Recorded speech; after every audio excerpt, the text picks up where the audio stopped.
ഞാനുൾപ്പെടെയുള്ള X മുസ്ലിം ഇസ്ലാം വിമർശകരെല്ലാം സംഘപരിവാറിന് വേണ്ടിയാണ് പണിയെടുക്കുന്നത് എന്ന ഒരു ആരോപണം കുറേ കാലമായിട്ട് കേരളത്തിലെ ഇസ്ലാം സംരക്ഷകർ ആവർത്തിച്ചുകൊണ്ടിരിക്കുകയാണ്.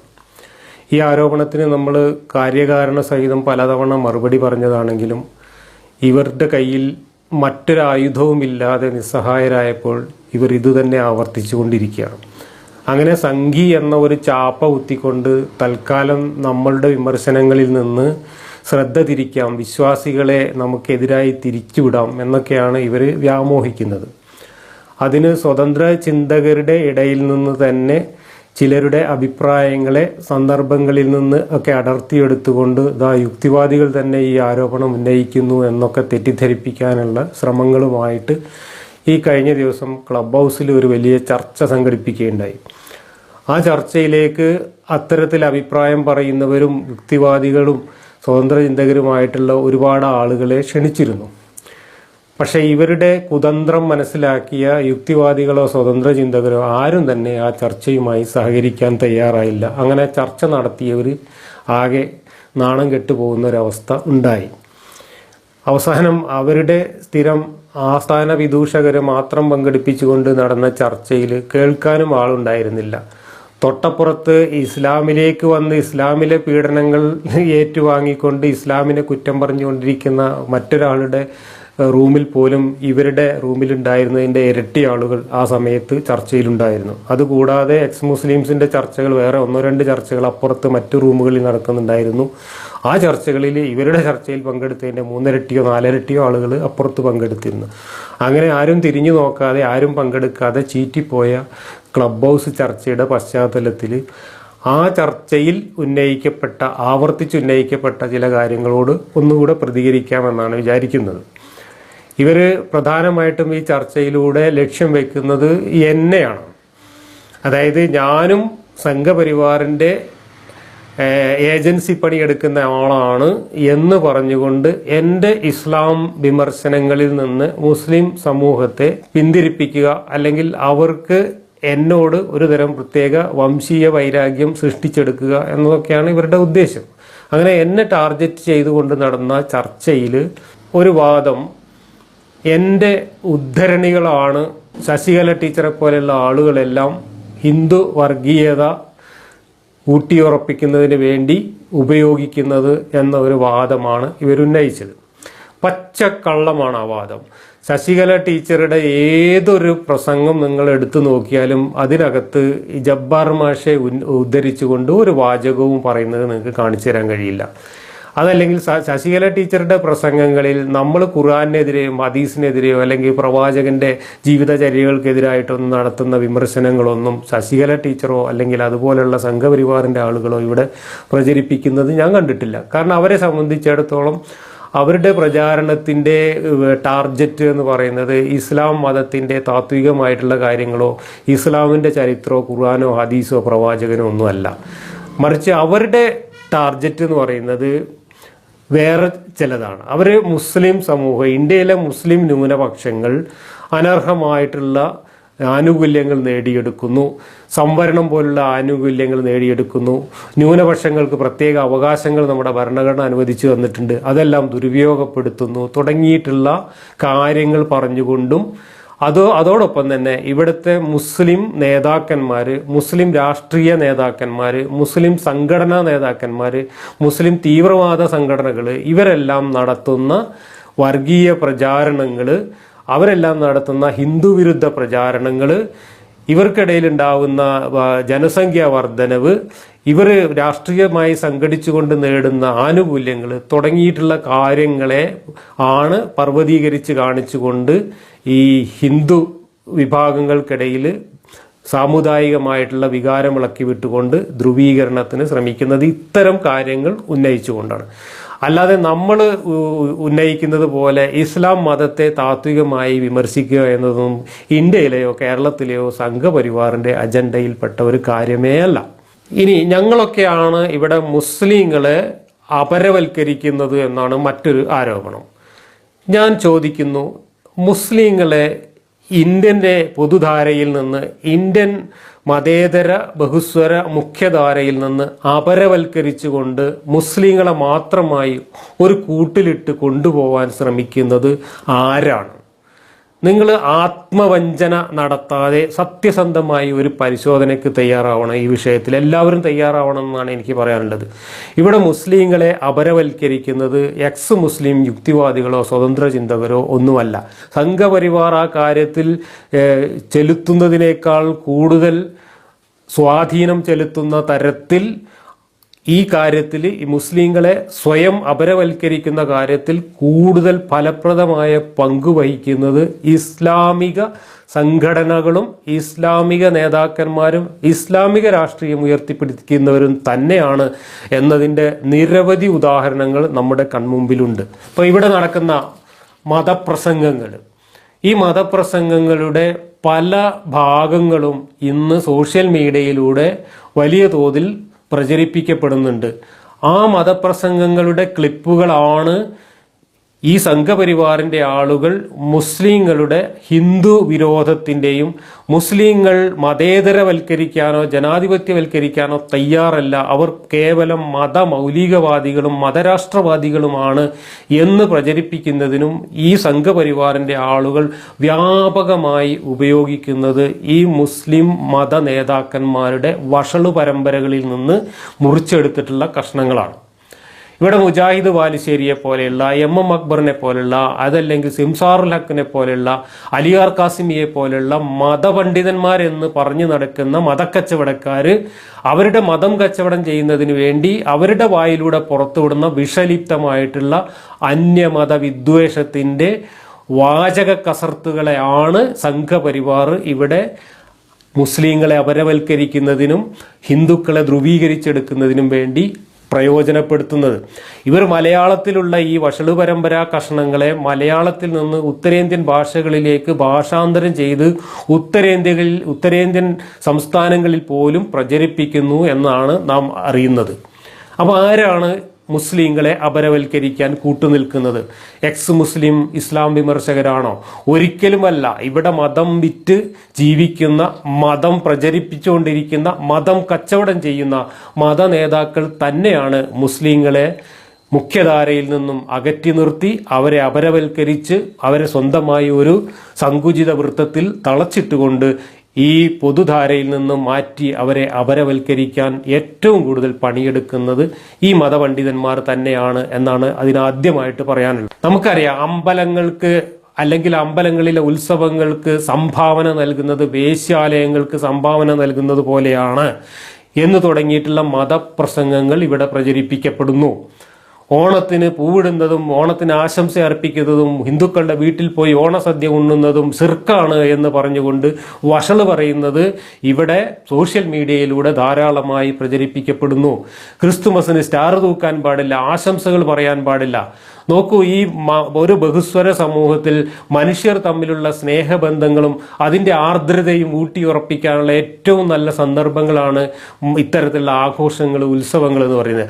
അത്തരം ആഘോഷങ്ങളിൽ പരസ്പരം സ്നേഹം പങ്കുവെക്കുന്നത് പോലും തെറ്റാണെന്നും സിർക്കാണെന്നും പാപമാണെന്നും അത് അങ്ങനെയൊക്കെ നമ്മൾ മറ്റുള്ളവരുമായി ഇടകലർന്നുകൊണ്ട് സ്നേഹം പങ്കുവെച്ചുകൊണ്ട് ജീവിച്ചാൽ നരകത്തിൽ പോകുമെന്ന് തുടങ്ങിയിട്ടുള്ള അങ്ങേയറ്റം വിഷലിപ്തമായ വർഗീയത പ്രചരിപ്പിക്കുന്നത് ഇവിടുത്തെ മതപണ്ഡിതന്മാരാണ്. മുസ്ലിം സ്ത്രീകൾ ഗർഭിണികളാണെങ്കിൽ അവർ മുസ്ലിം ലേഡി ഡോക്ടറെ തന്നെ പോയി കാണണമെന്നും മുസ്ലിം ലേഡി ഡോക്ടറെ കിട്ടിയില്ലെങ്കിൽ ഹിന്ദു ലേഡി ഡോക്ടറെ കണ്ടാൽ മതി എന്നും ഒക്കെ പറഞ്ഞ് വയലു പറയുന്നത് ഇവിടുത്തെ മതപണ്ഡിതന്മാരാണ്. അതേസമയത്ത് മുസ്ലിം പെൺകുട്ടികൾ സ്കൂളിൽ പഠിക്കാൻ പാടില്ല, മെഡിസിൻ പഠിക്കാൻ പാടില്ല, പുറത്തിറങ്ങാൻ പാടില്ല എന്ന് പറയുന്നതും ഇതേ ആളുകളാണ്. ഇത്തരത്തിൽ മുസ്ലിം സമൂഹത്തെ എല്ലാ കാലത്തും ഇരുട്ടിൽ തളച്ചിടുക മാത്രമല്ല, മുസ്ലിം സമൂഹത്തെ അപരവൽക്കരിച്ചു കൊണ്ടിരിക്കുന്നത് ഇവിടുത്തെ മതജീവികളാണ്, അല്ലാതെ മതവിരുദ്ധ പ്രചാരണം നടത്തുന്ന എക്സ് മുസ്ലിങ്ങളോ യുക്തിവാദികളോ അല്ല. പത്രത്തിൽ മുസ്ലിമിന്റെ കിഡ്നി വേണമെന്ന് പറഞ്ഞുകൊണ്ട് പരസ്യം നൽകിയത് ഇവിടുത്തെ ജമാഅത്തെ ഇസ്ലാമിക്കാരാണ്. ജമാഅത്തെ ഇസ്ലാമിയുടെ പത്രമായ മാധ്യമത്തിലാണ് മുസ്ലിമിന്റെ കിഡ്നി ആവശ്യപ്പെട്ടുകൊണ്ട് പരസ്യം ചെയ്തത്. എത്ര വിഷലിപ്തമാണ് ഇവരുടെയൊക്കെ മനസ്സ് എന്നതിൻ്റെ അടയാളമാണത്. കാരണം പരസ്യത്തിന്റെ കാര്യത്തിൽ ധാർമ്മികത ഉയർത്തിപ്പിടിക്കുന്നു എന്ന് പറഞ്ഞുകൊണ്ട് ലോട്ടറിയുടെ പരസ്യവും അതുപോലെ സിനിമയുടെ പരസ്യവും ഇതൊക്കെ ഉപേക്ഷിക്കുന്ന ആളുകളാണ് ഈ മാധ്യമത്തിന്റെ ആളുകൾ ഞങ്ങളിതാ ഇത്തരം പരസ്യങ്ങളൊന്നും കൊടുക്കില്ല, അധാർമികമായ പരസ്യങ്ങൾ കൊടുക്കില്ല എന്ന് പറഞ്ഞുകൊണ്ട് ആദർശം വിളമ്പിയ പത്രത്തിലാണ് മുസ്ലിമിന്റെ കിഡ്നി ആവശ്യപ്പെട്ടുകൊണ്ട് പരസ്യം നൽകിയത്. ആ പരസ്യം പുറത്തെടുത്തിട്ട് അത് പൊതുജന സമൂഹത്തിലേക്ക് പ്രചരിപ്പിച്ച് ഇവരെ നാണം കെടുത്തിയതിൽ ഒരു പങ്ക് വഹിച്ച ആളാണ് ഞാൻ. വർഷങ്ങൾക്ക് മുമ്പാണ് ഈ സംഭവം. അതിനുശേഷം അവരുടെ പത്രങ്ങളിൽ അത്തരത്തിലുള്ള പരസ്യങ്ങൾ വന്നിട്ടില്ല. ഇങ്ങനെ എന്നും മുസ്ലിങ്ങളെ അപരവൽക്കരിക്കുകയും മറ്റുള്ളവരുടെ മുമ്പിൽ നാണം കെടുത്തുകയും വർഗീയവൽക്കരിക്കുകയും ചെയ്യുന്നത് ഈ മതജീവികളാണ്. എന്നിട്ട് ഇതെല്ലാം മുമ്പിൽ നിരന്തരമായി നടന്നുകൊണ്ടിരിക്കുമ്പോഴാണ് ഇവര് ഈ സാധനം എടുത്തിട്ട് നമ്മളെ നേരെ ചാപ്പ കുത്താൻ വരുന്നത്. നമ്മളാണ് ഇവിടെ അപരവൽക്കരിക്കുന്നത്, നമ്മളാണ് ഇവിടെ സംഘികൾക്ക് വളം നൽകുന്നത് എന്നുള്ള വ്യാജമായ അസംബന്ധ ജടിലമായ ആരോപണങ്ങളുമായിട്ട് വരുന്നത് ഈ കൂട്ടരാണ്. ഇതിനെക്കുറിച്ചൊന്നും, ഈ പറഞ്ഞ കാര്യങ്ങളെക്കുറിച്ചൊന്നും കമായെന്ന് മിണ്ടിക്കൊണ്ട് പ്രതികരിക്കാത്ത ആളുകളാണ് ഇവിടെ. എക്സ് മുസ്ലിംസ് ആണ് അപരവൽക്കരണം നടത്തുന്നത്, അവരാണ് സംഘിക്ക് വളം നൽകുന്നത് എന്ന ആരോപണവുമായിട്ട് വരുന്നത്. മുസ്ലിം സ്ത്രീകളെ പർദ്ദയൊടിപ്പിക്കാൻ വേണ്ടിയിട്ട് കഴിഞ്ഞ 10-40 വർഷമായി കേരളത്തിൽ നടത്തിയിട്ടുള്ള ഒരു വലിയ ആഗോള പ്രോജക്റ്റിന്റെ ഭാഗമായി നടത്തിയിട്ടുള്ള പ്രചാരണങ്ങളെക്കുറിച്ചും അതിനുവേണ്ടി നടത്തിയിട്ടുള്ള പദ്ധതികളെക്കുറിച്ചും നമ്മളിവിടെ ഇപ്പോൾ അടുത്ത കാലത്ത് ചർച്ച ചെയ്യപ്പെടുകയുണ്ട്. MP ബഷീർ എന്ന മാധ്യമ പ്രവർത്തകൻ തന്നെ ചില രഹസ്യങ്ങൾ പുറത്തേക്ക് വിട്ടതോടുകൂടി അത് ചർച്ചയാവുകയുണ്ടായി. ഇതൊരു ആഗോള പ്രോജക്റ്റിന്റെ ഭാഗമായിട്ട് ഇവിടെ വന്നതാണെന്നും അതിന്റെ ഭാഗമായിട്ട് ടെലിവിഷൻ ചാനലുകളിലും മറ്റും വാർത്ത വായിക്കുന്ന സ്ത്രീകളെ കൊണ്ടുപോലും പർദ്ദ ഇടിക്കാൻ ഇവിടുത്തെ ജമാഅത്തെ ഇസ്ലാമിയുടെ ഉന്നത നേതാക്കന്മാർ ഓടി നടന്നതിന്റെ കഥയൊക്കെ ബഷീർ പുറത്തുവിട്ടത്. ഇവർ ഈ പർദ്ദയുമായി ബന്ധപ്പെട്ടുള്ള പ്രചാരണങ്ങളിൽ പറയുന്ന ഒരു വാദമുണ്ട്. സ്ത്രീകൾ മാന്യമായ വസ്ത്രം ധരിക്കണമെന്നാണ് ഇവർ പറയുന്നത്. എന്താ അതിന്റെ അർത്ഥം? ഈ പർദ്ദ കൊണ്ട് ശരീരം മുഴുവൻ മൂടി മറച്ചില്ലെങ്കിൽ അത് മറയ്ക്കാത്തവരൊരു മാന്യതയില്ലാത്ത വസ്ത്രം ധരിക്കുന്നവരാണ് എന്നല്ല അതിന്റെ അർത്ഥം. അങ്ങനെ പർദ്ദ ധരിക്കാത്ത സ്ത്രീകളെല്ലാം മാന്യതയില്ലാത്ത സ്ത്രീകളാണെന്നും അവരൊക്കെ കുത്തഴിഞ്ഞവരാണെന്നും അവരൊക്കെ വേശ്യകളാണെന്ന് വരെ പരസ്യമായി വഷള് പറയുന്നതിന്റെ രംഗങ്ങളാണ് നമ്മൾ ഈ അടുത്ത കാലത്ത് കണ്ടത്. ഒറ്റയ്ക്ക് പുറത്തിറങ്ങുന്നവർ വേശ്യകളാണ്, സുഗന്ധം പൂശി പുറത്തിറങ്ങുന്നവർ വേശ്യകളാണ്, അതുപോലെ തട്ടം വിടാതെ പുറത്തിറങ്ങുന്നവർ വേശ്യകളാണ് തുടങ്ങിയിട്ടുള്ള അസംബന്ധ ജടിലമായ വിഷലിപ്തമായ പ്രചാരണങ്ങൾ നടത്തുന്നു. ഈ പ്രചാരണങ്ങൾ മറ്റു മതക്കാരിൽ എന്ത് വികാരമാണ് ഉണ്ടാക്കുക? ആലോചിച്ചിട്ടുണ്ടോ? ഇവിടെ പർദ്ദ ഇടാതെ നടക്കുന്ന ഹിന്ദു സ്ത്രീകളും ക്രിസ്ത്യൻ സ്ത്രീകളും ഒക്കെ മാന്യതയില്ലാത്തവരാണോ? അവരെല്ലാം വേശ്യകളാണോ? എന്ത് അസംബന്ധമാണ് ഈ വിളിച്ചു കൂവുന്നത്? ഇത്തരത്തിലുള്ള അസംബന്ധങ്ങൾ വിളിച്ചു കൂവുമ്പോൾ അതിനെല്ലാം കൈയടിക്കുകയും പ്രോത്സാഹിപ്പിക്കുകയും അതിനെല്ലാം ന്യായീകരിച്ച് വെളുപ്പിക്കുകയും ചെയ്യുന്ന ആളുകളാണ് ഇവിടെ എക്സ് മുസ്ലിങ്ങളുടെ നേരെ സംഘിച്ചാപ്പയുമായി വരുന്നത് എന്ന് ആലോചിക്കണം. ശശികല ടീച്ചറെ പോലെയുള്ള സംഘി നേതാക്കന്മാര് ഇവിടെ മുസ്ലിങ്ങളെ അപരവൽക്കരിക്കുന്നതിന് വേണ്ടി, അതല്ലെങ്കിൽ ഹിന്ദുക്കളെ ധ്രുവീകരിക്കുന്നതിന് വേണ്ടി എടുത്തുപയോഗിക്കുന്ന ആയുധങ്ങൾ എന്താണ്? സംഘികൾക്ക് വളമാകുന്ന കാര്യങ്ങൾ ഇവിടുത്തെ എക്സ് മുസ്ലിംസും യുക്തിവാദികളും സ്വതന്ത്ര ചിന്തകരും പറയാൻ പാടില്ല അല്ലെങ്കിൽ ചെയ്യാൻ പാടില്ല എന്നാണല്ലോ ഇവരുടെ വാദം. അങ്ങനെയാണെങ്കിൽ അവര് സംഘികൾക്ക് വളം നൽകുന്ന കുറെ കാര്യങ്ങളുണ്ട്. ശശികലയെ പോലുള്ള ആളുകൾ എടുത്ത് മുസ്ലിങ്ങളുടെ നേരെയും പൊതുസമൂഹത്തിന്റെ നേരെയും ഉന്നയിക്കുന്ന കുറെ ആരോപണങ്ങളുണ്ട്. എന്താണ് ഏറ്റവും പ്രധാനപ്പെട്ട ആരോപണം? എന്താ? ഇന്ത്യൻ ഭരണഘടന ഇവിടുത്തെ മുസ്ലിം ന്യൂനപക്ഷങ്ങൾക്ക് പ്രത്യേക സംരക്ഷണം നൽകുന്നു, പ്രത്യേക അവകാശങ്ങൾ നൽകുന്നു, പ്രത്യേക ആനുകൂല്യങ്ങൾ നൽകുന്നു. ഇതിനെതിരായിട്ടാണ് ഇവിടെ ഹിന്ദുക്കളെ ഇളക്കിവിടാൻ ശ്രമിക്കുന്നത്. അതുപോലെ സംവരണം പോലുള്ള ആനുകൂല്യങ്ങൾ മുസ്ലിം സമൂഹത്തിന് അവരുടെ പിന്നോക്കാവസ്ഥ പരിഗണിച്ചുകൊണ്ട് മറ്റു ഹൈന്ദവ സമൂഹത്തിലെ പിന്നോക്ക വിഭാഗങ്ങൾക്കൊപ്പം, പട്ടികജാതി പട്ടികവർഗങ്ങൾക്കൊപ്പം, മറ്റ് പിന്നോക്ക ജാതികൾക്കൊപ്പം പിന്നോക്കമായി പരിഗണിച്ചുകൊണ്ട് മുസ്ലിങ്ങൾക്കും ചില സംവരണത്തിന്റെയും മറ്റും ആനുകൂല്യങ്ങൾ നൽകുന്നു, ഭരണഘടനാപരമായ ആനുകൂല്യങ്ങൾ നൽകുന്നു. ഇതിനൊക്കെ എതിരായിട്ടാണ് ഇവരിവിടെ ധ്രുവീകരണത്തിന് ശ്രമിക്കുന്നത്. ഇതിനൊക്കെ എതിരായിട്ടുള്ള ആശയങ്ങളാണ് ശശികലയെ പോലുള്ള സംഘികൾ ഇവിടെ പ്രചരിപ്പിക്കുന്നത്. അങ്ങനെയാണെങ്കിൽ സംഘികൾക്ക് വളം നൽകുന്ന കാര്യങ്ങൾ ആരും പറയാൻ പാടില്ല, ചെയ്യാൻ പാടില്ല എന്ന് പറയുന്നവരോട് ഞാൻ ചോദിക്കട്ടെ, ഞങ്ങൾക്ക് പ്രത്യേക ന്യൂനപക്ഷ ആനുകൂല്യങ്ങളൊന്നും വേണ്ട, ഞങ്ങൾക്ക് ന്യൂനപക്ഷത്തിന്റെ സംവരണങ്ങളൊന്നും വേണ്ട, ഞങ്ങൾക്ക് മുസ്ലിങ്ങൾക്ക് പെൺകുട്ടികൾക്കും മറ്റും നൽകുന്ന സ്കോളർഷിപ്പ് പോലുള്ള വിദ്യാഭ്യാസ ആനുകൂല്യങ്ങളൊന്നും വേണ്ട, അതൊക്കെ സംഘികൾക്ക് വളം വയ്ക്കും എന്നിവർ പറയുമോ? അത് പറയണമെന്നല്ല ഞാൻ പറയുന്നത്. ഈ സംവരണവും ഈ ന്യൂനപക്ഷത്തിനുള്ള പ്രത്യേക സംരക്ഷണവും ആനുകൂല്യങ്ങളും ഒക്കെ ഭരണഘടനാപരമായി നിലനിൽക്കണം എന്ന് വാദിക്കുന്നവരാണ് ഞങ്ങളൊക്കെ. അതിനുവേണ്ടി പിന്തുണയ്ക്കുന്നവരാണ് ഞങ്ങളൊക്കെ. അതിനുവേണ്ടി സംസാരിക്കുന്നവരാണ് ഞങ്ങളൊക്കെ. ഇന്നും ആ നിലപാടിൽ ഉറച്ചു നിൽക്കുന്നവരാണ് ഞങ്ങളൊക്കെ. സംവരണം പോലുള്ള കാര്യങ്ങളിൽ യാതൊരു വിട്ടുവീഴ്ചയും ചെയ്യരുത്, വെള്ളം ചേർക്കരുത് എന്ന് പറയുന്നവരാണ് ഞങ്ങളൊക്കെ. ഞാൻ ചോദിക്കുന്നത്, അതൊക്കെയാണ് ഇവിടെ സംഘപരിവാറിന് വളം വയ്ക്കുന്ന ആശയങ്ങളെങ്കിൽ ഈ എക്സ് മുസ്ലിംസ് പ്രവാചകനെയും ഖുർആനെയും വിമർശിക്കുന്നതാണ് സംഘപരിവാറിന് വളമാകുന്നത്, അതുകൊണ്ട് ഞങ്ങളൊക്കെ മിണ്ടാതിരിക്കണം എന്ന് പറയുന്ന ഇസ്ലാം സംരക്ഷകരോടാണ് ചോദിക്കുന്നത്. മുസ്ലിങ്ങൾക്ക് സംവരണം നൽകുന്നത്, മുസ്ലിങ്ങൾക്ക് ന്യൂനപക്ഷ അവകാശങ്ങൾ നൽകുന്നത്, മുസ്ലിങ്ങൾക്ക് വിദ്യാഭ്യാസ ആനുകൂല്യങ്ങൾ നൽകുന്നത്, ഇതൊക്കെയാണ് സംഘപരിവാർ മുസ്ലിങ്ങളെ അപരവൽക്കരിക്കുന്നതിനും ഹിന്ദുക്കളെ ദുർവീകരിക്കുന്നതിനും വർഗീയ പ്രചരണത്തിനും ഉപയോഗിക്കുന്നത്. അതുകൊണ്ട് ഇന്ത്യയിലെ മുസ്ലിങ്ങൾക്ക് ഈ ആനുകൂല്യങ്ങളൊന്നും ഇനി വേണ്ട എന്ന് ആദ്യം പറയൂ. അത് പറഞ്ഞതിന് ശേഷം മതി എക്സ് മുസ്ലിങ്ങളുടെ മേക്കിട്ട് കയറാനും ചാപ്പ കുത്താനും. അത് പറയാൻ നിങ്ങൾ തയ്യാറാവോ? ഇല്ല. അപ്പൊ അതൊന്നും അല്ല വിഷയം. ഇവിടെ ഇസ്ലാമിനെ വിമർശിക്കരുത്. ഇസ്ലാമിനെ വിമർശിക്കുന്നവരിൽ നിന്നും മുസ്ലിം സമൂഹത്തെ മാറ്റി നിർത്തണം. അവർക്ക് ഈ വിമർശനം നടത്തുന്ന സ്വതന്ത്ര ചിന്തകരോട് വംശീയമായ വിദ്വേഷം ഉണ്ടാക്കണം. അത്തരത്തിലുള്ള വളരെ കുൽസിതമായിട്ടുള്ള ജുഗുപ്സവമായിട്ടുള്ള ലക്ഷ്യം വെച്ചുകൊണ്ടാണ് ഇത്തരം വ്യാജ പ്രചരണങ്ങൾ, കള്ളപ്രചരണങ്ങൾ ഇവർ നടത്തുന്നത് എന്ന് വ്യക്തമാണ്. സംഘപരിവാറിനെ പോലെയുള്ള പ്രസ്ഥാനങ്ങൾക്ക് ഇസ്ലാം എന്ന മതമോ ഇസ്ലാമിന്റെ പ്രത്യയശാസ്ത്രമോ അല്ല വിഷയം. അവരാരും ഇസ്ലാമിന്റെ പ്രത്യയശാസ്ത്രത്തെയോ ഇസ്ലാമിന്റെ മതത്തെയോ അതിന്റെ ഖുർആനെയോ ഒന്നും അല്ല വിമർശിക്കുന്നത്. അതൊന്നും വിമർശിക്കേണ്ട കാര്യം അവർക്കില്ല. കാരണം മനുസ്മൃതിയിലും ഖുർആനിലും ഒക്കെ പറഞ്ഞിട്ടുള്ള കാര്യങ്ങൾ ഏതാണ്ട് ഒരുപോലെയാണ്. അതുകൊണ്ട് തന്നെ സ്ത്രീകളുടെ വിഷയം വരുമ്പോൾ, സദാചാര പോലീസിംഗ് പോലുള്ള വിഷയങ്ങൾ വരുമ്പോൾ ഇവരെല്ലാം ഒറ്റക്കെട്ട. ഇവിടെ ഏതെങ്കിലും ഒരു ചെറുപ്പക്കാരനും ചെറുപ്പക്കാരിയും ഏതെങ്കിലും പാർക്കിൽ ഇരിക്കുന്നുണ്ടെങ്കിൽ അവരെ തല്ലാൻ പോകുന്നത് സുഡാപ്പിയും സംഘിയും ഒരുമിച്ചാണ്. അപ്പൊ സദാചാര പോലീസിംഗ് പോലുള്ള വിഷയം വരുമ്പോൾ, അതല്ലെങ്കിൽ സ്ത്രീകളുടെ സ്വാതന്ത്ര്യത്തെക്കുറിച്ചോ അവകാശത്തെക്കുറിച്ചോ ഒക്കെയുള്ള പ്രശ്നങ്ങൾ വരുമ്പോൾ ഈ രണ്ടു കൂട്ടരും ഒരേ തൂവൽ പക്ഷികളായി പരസ്പരം കൊക്കൂരുമിക്കൊണ്ട് ഒരുമിച്ച് പോയിട്ടാണ് അക്രമങ്ങൾ നടത്തുന്നത്.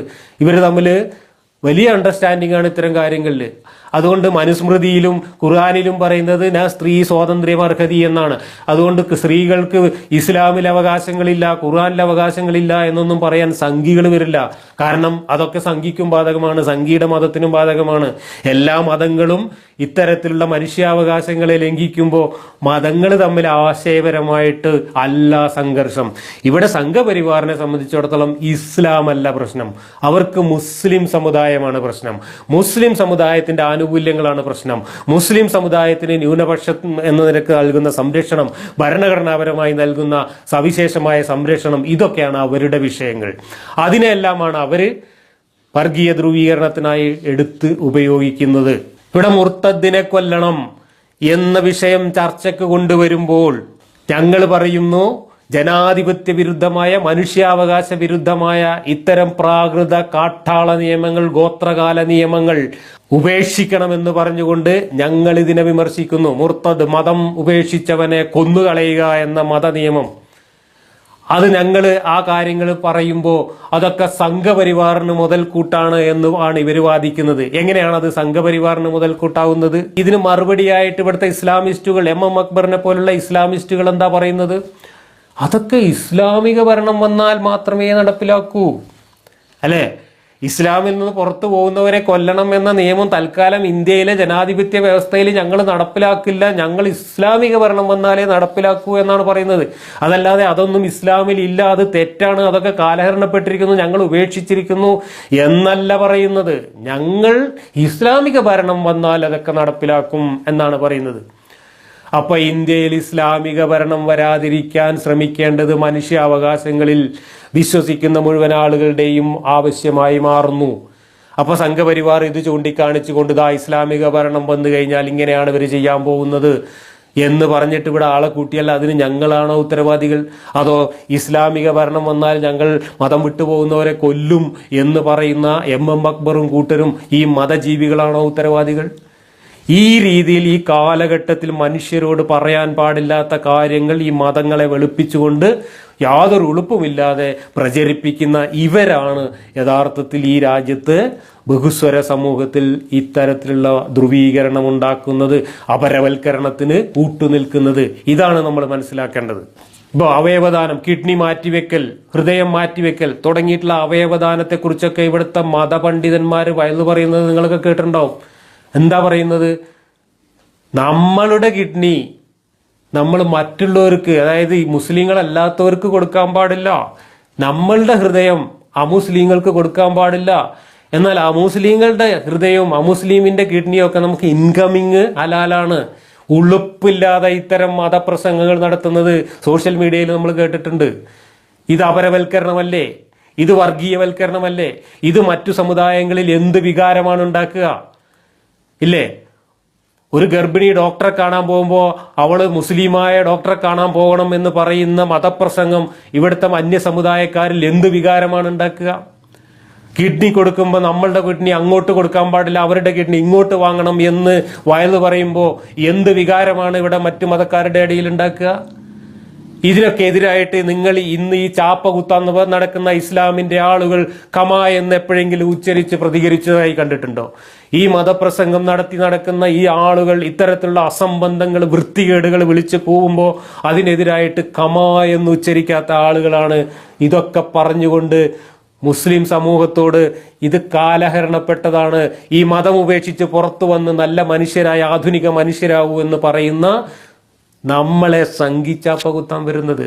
നമ്മളുടെ മതവിമർശനം കൊണ്ട് ഇവിടെ എന്താ സംഭവിക്കുന്നത്? നമ്മളുടെ മതവിമർശനം കൊണ്ട് ഇവിടെ ഇസ്ലാമിൽ മാത്രമല്ല മാറ്റങ്ങൾ ഉണ്ടാകുന്നത്. അടുത്ത ദിവസങ്ങളിൽ നമ്മൾ മതം വിട്ടവർ എന്ത് പറയുന്നു എന്നറിയാൻ വേണ്ടി ഞങ്ങളൊരു 3-4 ദിവസമായി തുടർച്ചയായി നമ്മൾ ക്ലബ് ഹൗസിൽ ചർച്ച നടത്തി. അനുഭവങ്ങൾ വിവരിച്ചുകൊണ്ട് 100 കണക്കിന് ആളുകളാണ് വന്നത്. ഞങ്ങൾക്കാർക്കും ഇതുവരെ പരിചയമില്ലാത്ത ആളുകൾ എങ്ങനെയാണ് മതം വിട്ടത്, എന്തുകൊണ്ട് മതം വിട്ടു എന്ന് സ്വയം സാക്ഷ്യം പറയുന്ന ആളുകൾ വന്നു ചർച്ചയിൽ. ആ പറഞ്ഞ കൂട്ടത്തിൽ ക്രിസ്ത്യാനികളുണ്ട്, ഹിന്ദുക്കളുണ്ട്, മുസ്ലിങ്ങളുണ്ട്, എല്ലാവരും ഉണ്ട്. ഒരുപാട് പേര് നമ്മളുടെ ഇസ്ലാം വിമർശനം കേട്ടിട്ട് ഹിന്ദു മതം ഉപേക്ഷിച്ചവർ, ഇസ്ലാം വിമർശനം കേട്ടിട്ട് ക്രിസ്തു മതം ഉപേക്ഷിച്ചവർ അവിടെ വന്നിട്ട് നിരവധി പേര് സാക്ഷ്യം പറയുകയുണ്ടായി. ഇന്നലെ പോലും അത്തരത്തിലുള്ള സാക്ഷ്യം പറച്ചിൽ നമ്മൾ ക്ലബ് ഹൗസിൽ കേട്ടു. അപ്പൊ നമ്മളുടെ മതവിമർശനങ്ങൾ സംഘികളെ ഉണ്ടാക്കാനാണോ ഉപകരിക്കുന്നത്? അതോ ഈ മതത്തിന്റെ അന്ധകാരങ്ങളിൽ കുടുങ്ങിക്കിടക്കുന്ന എല്ലാ വിഭാഗം മനുഷ്യരെയും ആ മതാന്ധതയിൽ നിന്ന് വെളിച്ചത്തിന്റെ ലോകത്തേക്ക് പുറത്തേക്ക് കൊണ്ടുവരുന്നതിനാണോ നമ്മുടെ വിമർശനങ്ങൾ സഹായകമാകുന്നത്? നമ്മളുടെ മതവിമർശനം കൊണ്ട് ഇവിടെ സംഘികൾക്ക് എന്ത് വളമാണ് കിട്ടിയത്? നിങ്ങൾക്ക് ഡാറ്റ വെച്ച് പറയണം.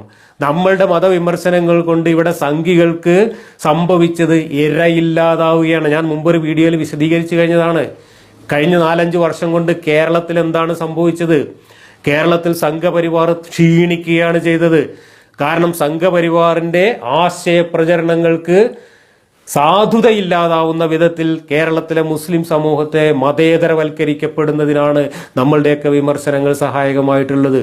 മുസ്ലിം സമൂഹത്തിൽ നിന്ന് വലിയ തോതിൽ ആളുകൾ മതാന്ധത ഉപേക്ഷിച്ച് പുറത്തു വന്ന് ആധുനിക മനുഷ്യരായി മാറിക്കൊണ്ടിരിക്കുന്നു, മതേതര മനുഷ്യരായി മാറിക്കൊണ്ടിരിക്കുന്നു.